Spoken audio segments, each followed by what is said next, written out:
Good morning students. 12th economics. Now we are going to see about the facilities offered by IMF. Okay. Facilities offered by International Monetary Fund. What are the facilities? How many methods are there? We are going to discuss. The fund has credit several new credit facilities for its members, for it is membership countries. So we are discussing among the first one, basic credit facility. The IMF provided financial assistance to its member nations to overcome their temporary difficulties relating to balance of payments. அதாவது பன்னாட்டு பண நிதியம் செய்யக்கூடிய வசதிகள் என்ன, யாருக்கு?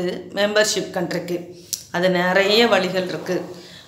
Several new credit facility நிறைய கொடுத்துருக்குறாங்க, நிறைய ஃபெசிலிட்டிஸ் கொடுத்துருக்குறாங்க. அதை என்னென்ன ஃபெசிலிட்டிஸ் இம்பார்ட்டன்ட், அதில் தெர் ஆர் இம்பார்ட்டன்ட் அப்படின்னு பார்க்கும்போது ஒரு 6 டைப்ஸ் அப்படிங்கிறது இருக்குது. அது என்னன்னு பார்க்கலாம். ஃபர்ஸ்ட் ஒன் பார்த்திங்கன்னா பேசிக் கிரெடிட் ஃபெசிலிட்டி. பேசிக் கிரெடிட் ஃபெசிலிட்டி அப்படின்னா முதன்மையான கிரெடிட், சரியா? அதாவது கடன் வசதிகள். ஐஎம்எஃப் என்ன பண்ணுறாங்க? Provide financial assistance it's membership Nations. அதாவது மெம்பர்ஷிப்பாக இருக்கக்கூடிய அந்த நாடுகளுக்கு, அந்த நாடுகளில் இருக்கக்கூடிய அந்த பேலன்ஸ் ஆஃப் பேமெண்ட்ஸை டெம்ப்ரவரியாக அதில் இருக்கக்கூடிய பிரச்சனைகள் என்ன பண்ணுறாங்கன்னா சால்வ் பண்ணுறாங்க அப்படிங்கிறதான் இங்கே கொடுத்துருக்குறோம். அப்போ எந்தெந்த நாடுகள் மெம்பர்ஷிப்பாக இருக்காங்களோ அந்த நாடுகளில் டெம்ப்ரவரி டிஃபிகல்ட்டிஸ் இல்லையா, தற்காலிகமாக இருக்கக்கூடிய அந்த குறைபாடுகளை நீக்கி அயல்நாட்டு வாணிப செலுத்து சமநிலை, பேலன்ஸ் ஆஃப் பேமெண்ட்னு சொல்கிறது, ஈக்குவல் ஆகிறதுக்கான வழிமுறைகளை நமக்கு கொடுக்குறாங்க. Second one, the member national can purchase from the fund other country or எஸ்டிஆர்ஸ்.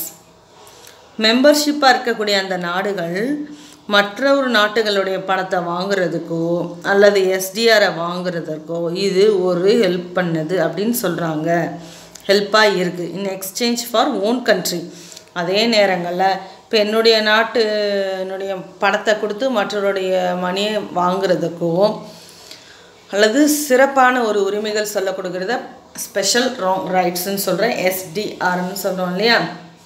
இந்த எஸ்டிஆர் அப்படின்னா ஸ்பெஷல் டிராயிங் ரைட்ஸ் அப்படின்னு அர்த்தம். ஸ்பெஷல் டிராயிங் ரைட்ஸ்னால் சிறப்பு எடுப்பு உரிமைகள் அப்படின்னு அர்த்தம். அது என்னன்றதை அடுத்து பார்ப்போம். இப்போதைக்கு பணமாகவோ அந்த எஸ்டிஆரோ வாங்குறதுக்கு நீங்கள் எக்ஸ்சேஞ்ச் பண்ணுறதுக்கு இந்த ஐஎம்எஃப் உங்களுக்கு ஃபெசிலிட்டியை ஏற்படுத்தி தராங்க. To finance payment deficient. அதே நேரங்களில் உங்களுக்கு ஏதாவது நிதி ஒதுக்கீடு தரக்கூடிய பற்றாக்குறையாகவோ அல்லது நிதி ஏதாவது பற்றாக்குறையாக இருந்துச்சுன்னா அதை உங்களுக்கு சரி பண்ணி தராங்க, வருவாயாகவும் கொடுக்குறாங்க. இந்த loan is repaid when the membership repurchase is own currency, its own currency with other currencies or SDR. என்ன சொல்ல வராங்கன்னா, உறுப்பு நாடுகள் ஐஎம்எஃப்டைய அந்த நாட்டினுடைய பணத்தையோ அல்லது ஸ்பெஷல் டிராயிங் ரைட்ஸாகவே அவங்க நாட்டு பணமாகவோ கொடுத்து என்ன பண்ணிக்கலாம், மாற்றிக்கலாம் அப்படின்னு சொல்கிறாங்க. அதை தான் நான் முன்னாடியே சொன்னேன். என்னுடைய நாட்டு, அதாவது என்னுடைய ருப்பீஸில் மற்ற ஒரு நாட்டுக்கிட்ட கொடுத்துட்டு அந்த நாட்டினுடைய கரன்சியாக நான் என்ன பண்ணிக்கலாம், வாங்கிக்கலாம். அப்படி இல்லைன்னா எஸ்டிஆராக கூட வாங்கிக்கலாம், சரியா? அது உறுப்பு நாடுகள் ஐஎம்எஃப் கிட்ட அந்த நாட்டினுடைய பணத்தையோ அல்லது ஸ்பெஷல் டிராயிங் ரைட்ஸாவோ அவங்க நாட்டு பணமாகவோ கொடுத்து என்ன பண்ணிக்கலாம், மாற்றிக்கலாம் அப்படின்றாங்க. அதான் நான் முன்னாடியே சொன்னேன். ஃபார் எக்ஸாம்பிள் என்னுடைய ருப்பீஸை மற்ற ஒரு நாட்டுக்கிட்ட கொடுத்துட்டு அந்த நாட்டினுடைய கரன்சியாக டாலராக நான் எப்படி வேணாலும் மாற்றிக்கலாம். அப்படி இல்லைன்னா எஸ்டிஆராக கூட நம்ம வாங்கிக்கலாம் அப்படின்னு சொல்கிறாங்க. A member can unconditionally follow from the fund in year equal to the 25% is quota. அதே நேரங்களில் மெம்பர்ஷிப் இருக்கக்கூடிய நாடு அன்கண்டிஷ்னலி, அதாவது சில கடன் கொடுக்குறாங்க, அது ஒரு குறுகிய அளவில் இருக்கக்கூடிய கடன் தான், பட் இருந்தாலும் எவ்வளோ வேணாலும் கடன் வாங்கலாம் அப்படிங்கிறது இல்லாமல் 25% கோட்டா அப்படிங்கிற அளவுக்கு பங்கு கொடுக்குறாங்க. ஸோ அந்த நிபந்தனையற்ற கடன் அப்படின்னு சொல்லுவாங்க. இதை நிபந்தனையற்ற கடன். இது எதுக்காக அப்படின்னு சொல்லிட்டு பார்த்தா, திஸ் அன்கண்டிஷனல் ஃபாலோவிங் ரைட்ஸ்னு அர்த்தம். அதாவது ஒரு நிபந்தனை இல்லாத, நீ இதுக்கு வந்து இந்த காலக்கெடு கிடையாது, இந்த 3 மந்த்துக்குள்ளே நீ கட்டு, 3 இயர்ஸ்க்குள்ளே நீ வந்து பே பண்ணணும் அப்படிங்கிற அந்த எந்தவித ரெஸ்ட்ரிக்ஷனும் இல்லை, நிபந்தனைகளும் கிடையாது. அந்த 24% மட்டும் உனக்கு கொடுக்குற அந்த மெம்பர்ஷிப் கண்ட்ரிக்கு எவ்வளோ கடனை வந்து கொடுக்கலாம், 24% வந்து வாங்கிக்கலாம் அப்படின்னு சொல்கிறாங்க. ஸோ அதுதான் உன்னுடைய ரேசோ, அதுதான் உன்னுடைய ஒரு பங்கு அளவுன்னு சொல்கிறாங்க. இப்போ அந்த ஸ்பெஷல் டிராயிங் ரைட்ஸ்னால் என்னென்னு பார்ப்போம். இங்கே கீழே பாருங்கள் பாக்ஸில் இருக்குது. சிறப்பு எடுப்பு உரிமைகள் அப்படின்னு நான் ஏற்கனவே சொன்னேன் இல்லையா, SDRs, ஸ்பெஷல் டிராயிங் ரைட்ஸ் அப்படின்னு சொன்னேன் இல்லையா. So the fund has succeeded in establishing a scheme of special drawing rights which is otherwise called paper gold. அதாவது இந்த சிறப்பு எடுப்பு உரிமைகள்னு சொல்லக்கூடிய இந்த பேப்பர் கரன்சி அப்படின்னு சொல்லக்கூடியது, அல்லது அது என்னன்னு சொல்லலாம்னா கால் தங்கம் அப்படின்னு சொல்லலாம். இதை முதல்ல எஸ்டாப்ளிஷ் பண்ணும்போது இது சக்ஸஸ் ஆகிருக்கு அப்படின்னு சொல்கிறாங்க. இது என்ன முதல்ல அப்படின்னு பார்த்தா, they are created the IMF in 1969 to solve the problems international equality. இது IMF 1969 சில பிரச்சனையாக இருக்கக்கூடிய நாடுகளுக்கு இதை வந்து ஒரு எழுத்துப்பூர்வமாக ஒரு தாள் தங்கம்னா நமக்கு என்னன்னு தெரியும், கோல்டுன்னு தெரியும். ஆனால் இந்த ஸ்பெஷல் டிராயிங் ரைட்ஸ் அப்படின்னு சொல்லக்கூடிய ஒரு பத்திரம் போலன்னு வச்சுக்கோவேன். ஃபார் எக்ஸாம்பிள், யார் இப்போ ஒரு லேண்டை நம்ம லீஸுக்கு வாங்கியிருக்கோம்னு வச்சுக்கோ, அதுக்கு பதிலாக பத்திரத்தில் எழுதி கொடுத்துருப்போம் இல்லையா. வில்ஸ் ஆஃப் எக்ஸ்சேஞ்ச் ரேட்டில், குட்ஸ் ஆஃப் எக்ஸ்சேஞ்ச் ரேட்டில் ஒரு லேண்டு பத்திரத்தை வாங்கி வச்சுக்கிட்டு அதை சாதாரண எழுதி கொடுத்தா அந்த ஒரு பேப்பரை வச்சுட்டு தான் இருப்போம். அது என்ன சொல்கிறது, டாக்குமெண்ட்டு தற்காலிகமாக எழுதி கொடுக்குற அந்த ஒரு பத்திரத்தை தான் கையில் வச்சுட்ருப்பாங்க. ஸோ அதுக்கு பேர் தான் பேப்பர் கோல்டு. இங்கே அது போல் என்னென்னா, இங்கே பணமாக வச்சுருக்காமல் இங்கே பேப்பராக வச்சுருக்குறீங்க, இதுக்கு பேர் பேப்பர் கோல்டு அப்படின்னு சொல்லுவோம். இது அவ்வளோ வேல்யூபிள் இருக்குது. அதுக்கு பேர் தான் ஸ்பெஷல் டிராயிங் ரைட்ஸ் அப்படின்னு சொல்கிறோம். ஸோ அதுக்கடுத்து என்னென்னு பார்த்தீங்கன்னா, allocated to the IMF members is proportional to their fund quotas. அதே நேரங்களில் இங்கே இன்டர்நேஷ்னல் ப்ராப்ளத்தை சமாளிக்கிறது ஒரு பக்கமாக இருந்தாலும், IMF வந்து அந்த மெம்பர்ஷிப் கண்ட்ரிக்கு ஒரு குறிப்பிட்ட அளவுக்கு அலோகேஷன் தந்திருக்காங்க. என்ன அலோகேஷன் தந்திருக்காங்கன்னா, ஃபண்டு கோட்டா, அங்கே நிதி கொடுத்துருக்குறாங்க. ஸோ அந்த நிதியை வாங்கி இவங்க என்ன பண்ணலாம், யாருக்கு வேணாலும் கரன்சியாவோ கோல்டாவோ கொடுக்கலாம். ஆனால் கொடுக்கும்போது இவங்க அதை ஸ்பெஷல் டிராயிங் ரைட்ஸாக கொடுக்கணும். ஃபார் எக்ஸாம்பிள் என்னென்னா, இது வந்து ஒரு பங்கு பத்திரம் போல் நீங்கள் எழுதி கையில் கொடுத்து பத்திரமா வச்சுக்கணும், அவ்வளோதான். சரி, ஞாபகத்தில் வச்சுக்கோ. SDRs are used as the means of payment by fund members to balance of payment difficulties and their total disposition with fund. இங்கே என்ன சொல்கிறாங்க அப்படின்னா, அதாவது பாரு, மெம்பர்ஷிப் கண்ட்ரிக்கு நிறைய பேலன்ஸ் ஆஃப் பேமெண்ட்ஸ்ன்னு சொல்லக்கூடிய அயல் நாட்டு செலுத்து சமநிலையில் ஏற்படக்கூடிய அந்த பற்றாக்குறை போக்குவதற்கு இந்த SDR சொல்லக்கூடிய சிறப்பு எடுப்புரிமைகள் அப்படிங்கிறது நல்லா வந்து யூஸ் ஆகும் அப்படின்னு சொல்கிறாங்க. ஏன் அப்படின்னு பார்த்தோன்னா, இதை வளர்ந்த நாடுகள் இடையிலே போட்டி போடும்போது இந்த ஸ்பெஷல் டிராயிங் ரைட்ஸ்லாம் வச்சுக்கிட்டு இருந்தீங்கன்னா உங்களுக்கு யூஸ்ஃபுல்லாக இருக்கும் அப்படின்னு சொல்கிறாங்க. அதுக்கடுத்தது the SDRs at both as an international unit of account and means of payments. அதே நேரங்களில் அதுதான் இப்போ நான் சொன்னேன், இன்டர்நேஷ்னல் ட்ரேடு லெவல் நீங்கள் பண்ணுறீங்க, பன்னாட்டு வாணிபத்தில் நீங்கள் பண்ணுறீங்க அப்படின்னு சொன்னால், அப்போது உங்களுக்கு இது வந்து ஒரு ரிசர்வ் ஃபண்ட் மாதிரி கையில் இருந்துக்கிட்டே இருக்கும். இது வந்து கையில் வச்சுக்கிட்டு இருந்தோம் அப்படின்னா, பணமாவை கையில் வைக்காமல் தங்கமாவும் கையில் வைக்காமல் இது ஒரு பேப்பர் கோல்டை நம்ம கையில் வச்சுக்கிட்டு இருந்தோம்னா உங்களுக்கு என்ன கிடைக்கும் அப்படிங்கிறாங்கன்னா, வந்து வெளிநாட்டுகளே நம்ம போட்டி போடுவதற்கோ இல்லை அந்த நாட்டு நிறுவனங்கள்கிட்டயே நம்ம என்ன பண்ணுறலாம், சாதுர்த்தியமாக செயல்படுறதுக்கு இது ஒரு காரணமாக இருக்கும் அப்படின்னு சொல்கிறாங்க. This SDR all transaction by the fund in the form of loan and their repayments, it liquid resource, it capital, etc. Are expressed in the SDR. அதே நேரங்களில் இந்த என்ன எப்படி இந்த ஃபண்டு வந்து எப்படியெல்லாம் வச்சுக்கலாம் அப்படின்னு பார்த்தோம்னா, லிக்விட் ரிசோர்ஸ் நீர்மைப்புட சொத்துக்களாக வச்சுக்கலாம், கேபிட்டலாக மூலதனமாக வச்சுக்கலாம், எக்ஸ்பிளீஸ்ட் இந்த சிறப்பு எடுப்பு உரிமைகளாகவும் வச்சுக்கலாம். The achievements of the fund can be summed up in the words or Hein.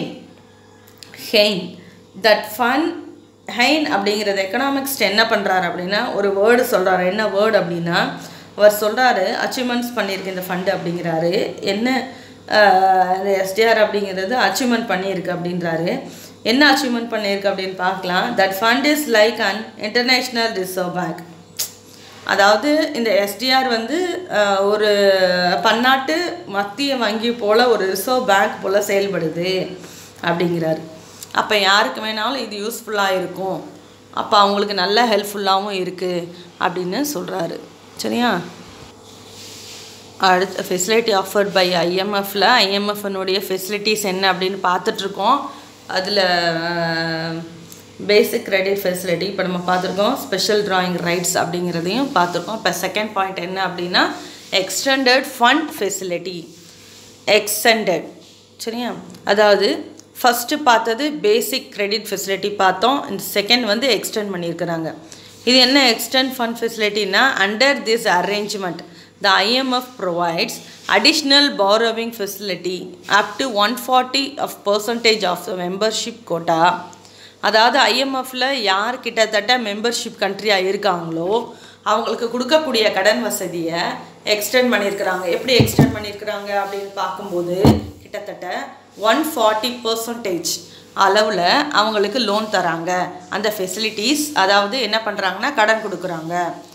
Over and above the basic credit facility, அதாவது 25% அப்படிங்கிறத கொடுத்துட்றாங்க. எதில் அப்படின்னா பேசிக் கிரெடிட் ஃபெசிலிட்டியில். அதை விட இது அதிகமாக 140% கொடுக்குறாங்க.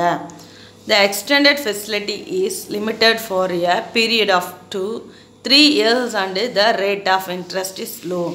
அதே நேரங்களில் இது எப்படி வழங்கப்படுது அப்படின்னா அன்கண்டிஷனல் ஃபாரோவிங் ரைட்ஸில் வழங்கப்படுது, நிபந்தனையற்று வழங்கப்படுது. ஒரு 3 yearsக்குள்ளே நீங்கள் என்ன பண்ணணும், இந்த கடனை வந்து அடைக்கிற மாதிரி கொடுத்துடணும். அப்படி 3 yearsக்குள்ளே நீங்கள் அடைச்சிட்டிங்க அப்படின்னா இதனுடைய ரேட் ஆஃப் இன்ட்ரெஸ்ட் எப்படி இருக்குமா, லோ லெவலில் இருக்கும் அப்படிங்கிறத இங்கே மென்ஷன் பண்ணியிருக்கிறாங்க. தேர்ட் பாயிண்ட் என்னென்னா compensatory financing facility. In 1963, IMF established compensatory financing facility, additional financial assistance to the membership country. அதாவது ஈடு செய் நிதி உதவி, ஏதாவது ஒரு ஈடு செய் நிதி உதவி அப்படின்னு சொல்கிற ஒரு ஸ்கீமில் ஐஎம்எஃப் 1963 ஓப்பன் பண்ணியிருக்கிறாங்க. எதுக்காக அப்படின்னு பார்த்தோன்னா இது அடிஷ்னலாக ஃபினான்ஷியல் கொடுக்கறதுக்காக. யாருக்கு? மெம்பர்ஷிப் கண்ட்ரிக்கு. அதுவும் எந்த மாதிரியான மெம்பர்ஷிப் கண்ட்ரிக்கு? பர்டிகுலரி ப்ரைமரி ப்ரொடியூசிங் கண்ட்ரிக்கு. இப்போ தானே பொருட்கள் உற்பத்தி பண்ணுறேன் முதல்ல எனக்கு raw materials goods and service எல்லாம் குறைவாக இருக்குது அப்படின்னு சொல்லக்கூடிய லோ லெவல் இருக்கக்கூடிய டெவலப்டு கண்ட்ரிஸுக்கு டெவலப்பிங் கண்ட்ரிஸ்க்கு கொடுக்குறாங்க. கண்ட்ரி பேசிக் ஷார்ட் ஃபார்ம் இந்த எக்ஸ்போர்ட் குவாலிட்டிஸ். அதே மாதிரி ஏற்றுமதி குறைவாக இருக்கக்கூடிய நாடுகளுக்கு இவங்க இந்த ஃபண்டை வந்து கொடுக்குறாங்க, ஃபினான்ஸ் வந்து கொடுக்குறாங்க. ஏற்றுமதி மூலமாக எந்த ஒரு நாடாக இருந்தாலும் அதிகமாக வருமானத்தை ஈட்ட முடியும். அப்படி ஏற்றுமதி அதிகமாக செய்யாத நாடுகளுக்கு இவங்க என்ன பண்ணுறாங்க, ஏற்றுமதி பண்ணுற அளவுக்கு நிறைய பொருட்களை ப்ரொடியூஸ் பண்ணுறதுக்கான ஃபண்டை வந்து எக்ஸ்போர்ட் அப்படின்னு சொல்லக்கூடிய அந்த ஃபண்டை வந்து பெருக்கிறதுக்கு பணம் கொடுத்து உதவி செய்கிறாங்க. சரியா? 1981 the coverage of the compensatory financing facility was extended to payment problem caused by the fluctuations in the cost of several inputs. அதாவது 1981 இதை மறுபடியும் டெவலப் பண்ணுறாங்க. எப்படி டெவலப் பண்ணுறாங்கன்னா குறைவான ஏற்றுமதி நாடுகள் இருக்கு இல்லையா, அவங்களுக்கு முக்கியத்துவம் கொடுத்தாங்க இல்லையா. அதே போல் இந்த ஃபெசிலிட்டியை உருவாக்குறதுக்கு காரணம் என்ன அப்படின்னு பார்த்தோம்னா அதிகமாக எக்ஸ்டெண்ட் பேமெண்ட் பண்ணுறது, அதாவது அதிகமாக ஏற்றுமதி விரைவாக செய்கிறோம். ஏற்றுமதி விரிவாக்கம் செய்கிறதுக்காக ஏற்படக்கூடிய ப்ராப்ளத்தை சால்வ் பண்ணுறதுக்கும் அதில் ஏற்படக்கூடிய அந்த ஏற்ற இறக்கங்களை தவிர்க்கிறதுக்காகவும் இந்த ஃபெசிலிட்டியை இன்க்ரீஸ் பண்ணுறாங்க 1981. சரியா? அடுத்து என்ன சொல்கிறாங்க அப்படின்னா, அடுத்து தாங்கி இருப்பு ஃபெசிலிட்டின்னு சொல்கிறாங்க. ஃபொஃபஸ்டாக் ஃபினான்சிங் ஃபெசிலிட்டி. சரியா, இது ஒரு 1 மார்க்கில்.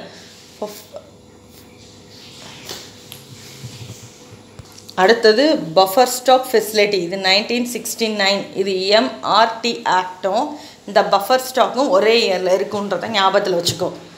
த buffer stock facility financing facility was started in 1969. இது வந்து ப்ரைமரி குட்ஸுக்கு முக்கியத்துவம் கொடுக்குறாங்க. இந்த பஃபர் ஸ்டாக் வந்து உணவு பண்டங்களுக்கு, சரியா, உணவு தானிய பண்டங்கள், ஃபுட் கிரைன்ஸ் அப்படின்னு, மில்க், இந்த கிரைன், கோதுமை தானியங்கள் இருக்கு இல்லையா, அந்த பொருட்களை ஸ்டோரேஜ் பண்ணுறாங்க.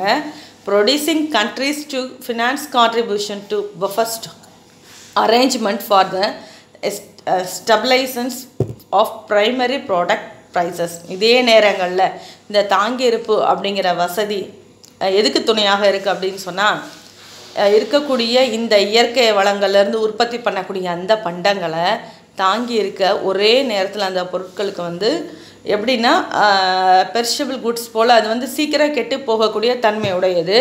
அது நீண்ட காலத்துக்கு அதை தாங்கி இருக்கிற அளவுக்கு ஸ்டோரேஜ் வந்து ஸ்டாக் வைக்கிறாங்க. தாங்கி இருக்கிற அளவுக்கு ஸ்டோரேஜுக்கு அவங்க என்ன கொடுக்குறாங்க, ஹெல்ப் பண்ணுறாங்க. அடுத்தது சப்ளிமெண்டரி ஃபினான்சிங் ஃபெசிலிட்டி, அதாவது துணை நிதி வசதிகள் அப்படின்னு சொல்லும்போது, under the supplementary financing facility the IMF makes temporary arrangements to provide supplementary financial assistant to membership country. இந்த IMFல எந்த நாடுகளாக மெம்பர்ஷிப்பாக இருக்கோ அந்த நாடுகளுக்கு இவங்க என்ன பண்ணுறாங்கன்னா, டெம்பரவரியாக சில அரேஞ்ச்மெண்ட்டெல்லாம் கொடுக்குறாங்க. என்ன அப்படின்னா, சில இன்டீரியர் வசதிகளை ஏற்படுத்தி கொடுக்குறாங்க. For example, basic payments problem related to the present quotas rice. அதாவது இவங்களுக்கு கொடுக்கக்கூடிய கோட்டா சைஸஸ், அதாவது 25% விட அதிகமாக இவங்க லோன் வாங்கினாங்கன்னா அதுக்கான காரணம் என்ன, அதை ஏன் இப்படி மறுபடியும் லோன் வாங்குறாங்க அப்படிங்கிறது ஒரு பக்கம். இன்னொன்று, மேலும் மேலும் அந்த ஃபெசிலிட்டி எப்படி அவங்களுக்கு அதிகப்படுத்துறது அப்படிங்கிறது ஒரு பக்கம். ஸோ இதனால் ஏற்படக்கூடிய ப்ராப்ளத்தை அவங்களுக்கு எப்படி ப்ளேஸ் பண்ணி கொடுக்கணும் அப்படிங்கிறது இன்னொரு side. So last one is structural adjustment facility, SAF அப்படின்னு சொல்லுவாங்க. IMF எஸ்டாப்ளிஷ் பண்ணாங்க 1986. இல்லை SAF 1986 ஏற்படுத்துகிறாங்க. Structural adjustment facility to provide additional balance of payment assistance on concessional terms to the poorer member countries. இது 1986 கொண்டு வந்திருக்காங்க இந்த ஸ்ட்ரக்சரல் அட்ஜஸ்ட்மெண்ட் ஃபெசிலிட்டியை.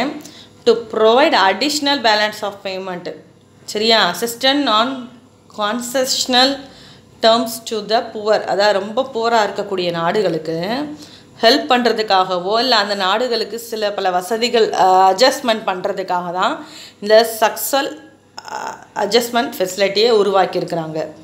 அது எதுக்காக அப்படின்னா, இன் டிசம்பர் 1986 டிசம்பர் 1987 ஸ்டார்ட் பண்ணியிருக்காங்க.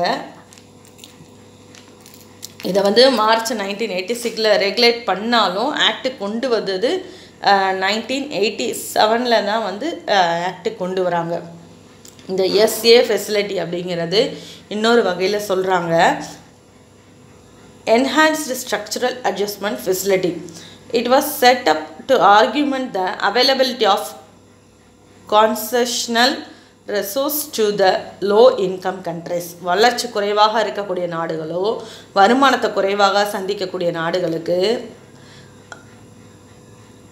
அதிகமான வருமானத்தை ஈட்டித்தரக்கூடிய நோக்கத்தினால மேலும் மேலும் அவங்க இன்டர்நேஷ்னல் ட்ரேடில் அதிகமாக பங்களிப்பு காட்டணும் அப்படிங்கிறதுக்காகவும், எக்ஸ்போர்ட் அதிக அளவில் இன்க்ரீஸ் பண்ணணும் அப்படிங்கிறதுக்காகவும் இவங்களுக்கு ஏதாவது லோன் ஃபெசிலிட்டி கொடுக்கணும், கொடுத்து இதை இம்ப்ரூவ்மெண்ட் பண்ணணும், யாருக்கு, அண்டர் டெவலப்டு கண்ட்ரிக்கு கொடுக்கணும் அப்படிங்கிறதுனால தான் லோ இன்கம் கண்ட்ரிஸ் அப்படின்னு சொல்கிறாங்க அந்த அண்டர் டெவலப்டு கண்ட்ரிஸை. ஸோ இந்த நாடுகளில் ரிசோர்ஸஸ் அப்படின்னு சொல்லக்கூடியது வளங்கள் குறைந்த அளவில் இருக்கும். So the purposes of SAF and ESAF is to force the poor countries to undertake strong macroeconomic and structural programming to improve their balance of payments position and promote the economic growth.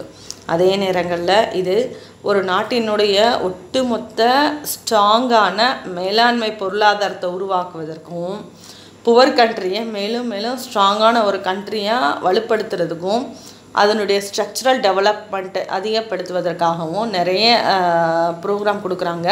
So அந்த structural program அதிகப்படுத்தி improve பண்ணுறாங்க. என்ன அப்படின்னா இந்த balance of பேமெண்ட்ஸை வந்துட்டு மேலும் மேலும் improve பண்ணிக்கிட்டே இருக்காங்க.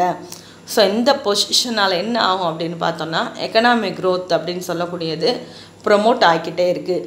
ஸோ ஐஎம்எஃப்பில் மெம்பர்ஷிப்பாக இருந்தால் என்னென்ன ஃபெசிலிட்டிஸ் எல்லாம் கொடுக்குறாங்க அப்படின்றத இது வரைக்கும் நம்ம டிஸ்கஸ் பண்ணோம்ப்பா. அதே நேரத்தில் ஐஎம்எஃப்பில் கண்டிப்பாக நம்ம மெம்பர்ஷிப்பாக இருக்கக்கூடிய நாடு இந்தியாவும் ஒரு நாடாக இருக்குது அப்படிங்கிறதுல ஒரு இன்ஃபர்மேஷன் சொல்கிறேன். அப்படி மெம்பர்ஷிப்பாக இருக்கிற நாடுகளுக்கு கூடுமான அளவுக்கு அந்த வேர்ல்டு பேங்க் இருக்கு இல்லையா, நம்ம அதிகமாக என்ன பண்ணுறோங்க, கடன் வாங்கக்கூடிய ஒரு ஃபெசிலிட்டியை வந்து இருக்குது. அதே நேரத்தில் மற்ற நாடுகளோட கம்பேர் பண்ணும்போது இந்தியாவுக்கு நிறைய என்ன பண்ணியிருக்காங்கன்னா லோன் ஃபெசிலிட்டிஸ் வந்து இந்த ஐஎம்எஃப் கொடுத்துருக்கு. சரியா? ஸோ இது வந்து லோவர் டெவலப்டு கண்ட்ரிஸ் அப்படிங்கிறனால இல்லை, வளர்ந்து வரும் நாடு. அது மட்டும் இல்லாமல் நம்ம மெம்பர்ஷிப்பாக இருக்கக்கூடிய நாடுகளில் முதன்மையான நாடாகவும் நம்ம இருக்கிறோம். ஸோ அதில் ஒரு இம்பார்ட்டன்ட் மெம்பராக இந்தியாவுக்கு நிறைய ஆஃபர் இருக்குது. சரியா? ஸோ இந்தியாவுக்கு நிறைய இந்த லோன் ஃபெசிலிட்டிஸ் கொடுத்துருக்காங்க அப்படின்றத தெரிஞ்சுக்கிட்டோம். ஓகேவா? இது கேட்குறது மட்டும் இல்லாமல் புக் எடுத்து ஒரு தடவை ரீட் பண்ணுப்பா. தேங்க்யூ.